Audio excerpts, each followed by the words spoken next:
Akala nila simpleng sira lang, pero muntik na silang ma-stranded.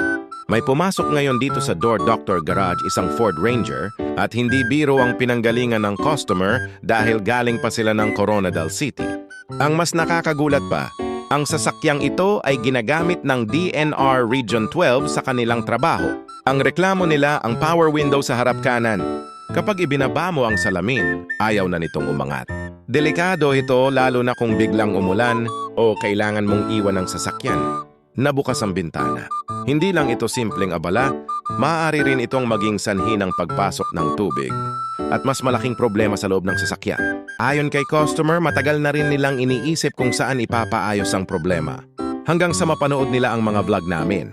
Napansin nila na halos araw-araw ay power window ang ginagawa namin, kaya nagkaroon sila ng tiwala at bumiyahe pa mula Coronadal City para dalhin ang kanilang sasakyan dito sa amin. At malaking pasasalamat din dahil ni-request nila na i-vlog namin ang Ford Ranger nila para makita rin ng iba kung paano namin ginagawa ang pag-diagnose at pag-aayos ng ganitong klase ng problema.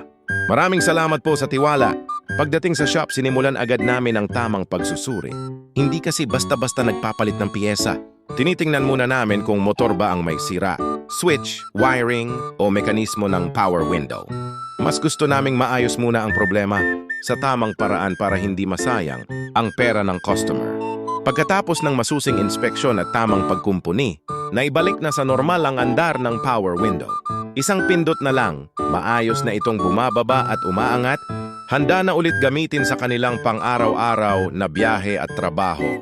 Kung may problema rin kayo sa power window, central lock, door lock, panel gauge, or iba pang electrical problem ng sasakyan, bisitahin lamang ang Door Doctor Garage na matatagpuan sa NLSA Road, Barangay Lagao, General Santos City.